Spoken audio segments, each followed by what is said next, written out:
Petra was a shadow, a wisp of fear in the bustling shelter. She had arrived a gaunt, wary creature, her ribs stark against her skin, her eyes reflecting a lifetime of hardship. The shelter staff, used to the hopeful wags and playful nips of most strays, were baffled by Petra's stoicism. She wouldn't even allow herself to be touched, her whole being radiating a deep, untamed distrust.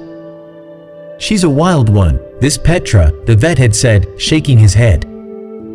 "Never seen a dog so averse to human interaction. She's like a creature from the woods."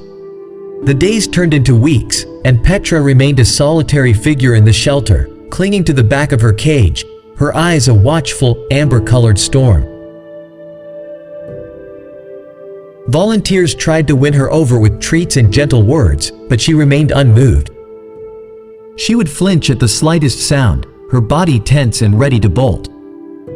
One day, a young woman, Sarah, arrived at the shelter. She had lost her beloved dog to a sudden illness and was looking for a new companion, someone to fill the void in her heart.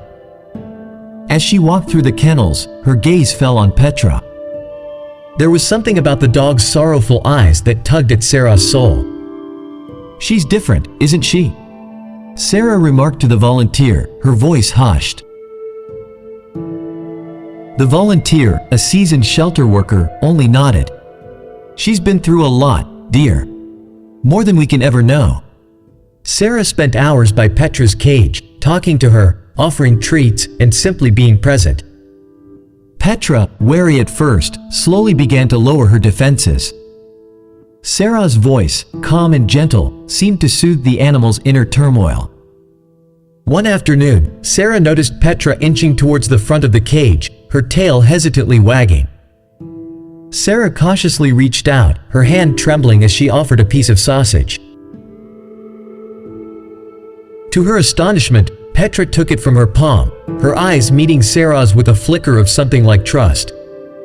From that day forward, a bond began to form between the two. Sarah would visit Petra every day, bringing her toys and treats, sharing stories, and simply offering her companionship. Petra, in her own way, reciprocated. She would nudge Sarah's hand with her head, her tail thumping softly on the floor. She would even allow Sarah to scratch her ears, her eyes closing in contentment. After a few months, Sarah decided to adopt Petra. The shelter staff were elated. "It's a miracle," one of the volunteers said, her voice choked with emotion. Nobody thought Petra would ever be able to trust anyone again. Back at Sarah's home, Petra slowly blossomed. She began to play with toys, explore the garden, and even joined Sarah on walks. She still had her moments of anxiety, but Sarah's unwavering love and patience helped her overcome her past. One evening, Sarah was sitting on the floor, playing with a rope toy. Petra, nestled beside her, suddenly froze, her ears perked up. She let out a low whimper, then started digging frantically at the floor. Sarah, confused, followed Petra's gaze. Underneath the carpet, buried deep in the dirt, was a small, faded collar with a tag that read, "Luna." Sarah's heart sank. The name, etched in the worn metal, was familiar. Luna was the name of Sarah's beloved dog, the one who had passed away months ago. Suddenly, everything clicked into place. Petra's distrust, her feral nature, her uncanny ability to sense Sarah's pain. Petra was Luna. Luna, her lost companion, had somehow found her way back to Sarah. As tears streamed down her face, Sarah embraced Petra, whispering, "It's you, Luna. It's really you."